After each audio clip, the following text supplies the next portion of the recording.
अस्सलाम वालेकुम एवरीवन, कैसे हैं आप सब। आज की वीडियो में मैं आपको अपने साथ लेके जा रही हूँ पाकिस्तान से कतर। तो मैंने सोचा था कि मैं बहुत सारे व्लॉग्स बनाऊंगी और मतलब बहुत सारे तो नहीं लेकिन एक दो की मुझे उम्मीद थी। और फैमिली के साथ टाइम भी किसी को कहाँ मिलता है मोबाइल उठाने का, ठीक है, तो ना ही दिल करता है। तो हम यहाँ पर जा रहे थे अब एयरपोर्ट की तरफ, क्योंकि हमारी वापसी थी। और हम लोग जो है ना, शुक्र है कि अच्छे टाइम पे आए थे, क्योंकि यहाँ पर इतनी ज़्यादा रश थी। मेरे हाल से मॉर्निंग में बहुत इंटरनेशनल फ़्लाइट्स होती हैं, मुझे सही से पता नहीं है अब, क्योंकि आज बहुत ही ज़्यादा लंबी क्यूज़ बनी हुई थी। तो अब यहाँ पर हम लोगों ने जब एंटर कर दिया था, ये उसकी फ़ुटेज है। और फिर यहाँ पर हमने डबल चेक किया कि कहीं इनमें से कोई चीज़ तो नहीं हमने अपने बैग में छुपाई हुई, लेकिन शुक्र याद है कि हम तो ऐसे कोई काम करते ही नहीं। फिर बच्चे वगैरह सारे खुश हो गए थे, मतलब बोर्डिंग से बिल्कुल पहले की क्लिप है। और यहाँ पर हम वेटिंग एरिया में बैठे हुए थे, मतलब वेटिंग एरिया में जाने से पहले वाले हॉल में बैठे हुए थे। यहाँ पर मेन इशू जो मुझे लगता है पाकिस्तानी एयरपोर्ट का, कि यहाँ पर इतनी चेकिंग है, मतलब आपको फुल टाइम अपने पेपर्स जो है ना, जहाज़ में बोर्ड करने तक आपको फुल टाइम अपना पासपोर्ट, अपने टिकट, सब कुछ अपने हाथ में रखना पड़ता है। मतलब 10 जगह पे चेक होते हैं पेपर्स। इतना इंसान बिल्कुल एनॉय हो जाता है ना। अगर आप अकेले जा रहे हो और आपके साथ बच्चे हैं ना, फिर तो यकीनन ऐसा लगता है कि अभी कुछ गुम हुआ, अभी कुछ हमसे ड्रॉप कर देंगे हम कहीं पे। तो अल्लाह खैर से लगा करके हम लोग फ़्लाइट पे बोर्ड कर गए।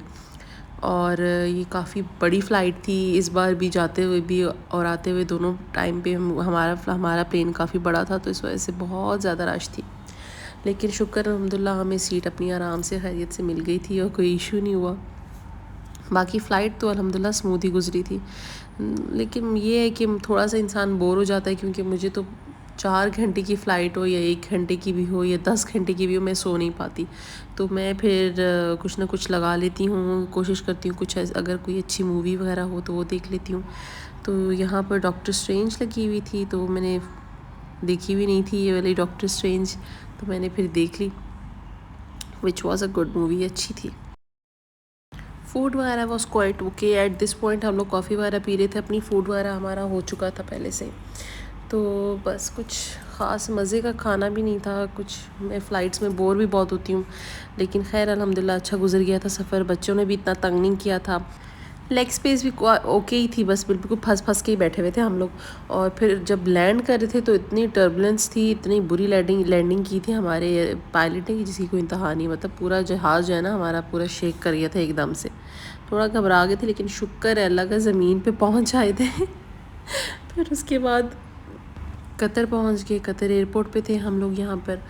और इतनी रश नहीं थी, बल्कि बिल्कुल भी रश नहीं थी। हमारी फ़्लाइट में मोस्टली जो है ना दूसरे मतलब कंट्रीज़ के लोग थे जिन्होंने जॉइनिंग फ़्लाइट ले रहे थे, या कनेक्टिंग फ़्लाइट जिसे कहते हैं, वो उन्होंने लेनी थी। तो इस वजह से जब हम लोगों को इतना टाइम ही नहीं लगा, और बिल्कुल एयरपोर्ट पे सन्नाटा। पाकिस्तान के एयरपोर्ट पे जितनी रश थी, यहाँ पर उतना ही सन्नाटा था, मतलब कोई था ही नहीं।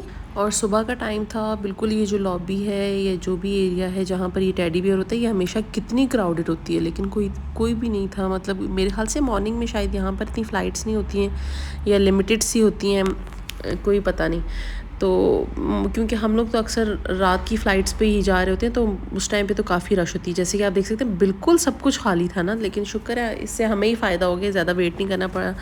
ऑल्दो लगेज का इतना इंतज़ार करना पड़ा जिसकी कोई इंतहा नहीं। हमारा लगेज आया कोई अच्छे खासे 35-45 मिनट्स के बाद, ठीक है, लगेज ही नहीं आके दे रहा था। तो खैर लगेज हमने लिया अपना, और फिर उसके बाद हम घर की तरफ रवाना हो गए। कतर में एयरपोर्ट से निकलते ही ऐसी लू लगी है मुँह पर कि बस क्या ही बताएं। होपफुली आपको ये वीडियो पसंद आई होगी। Thank you so much for watching. Allah हाफिज़।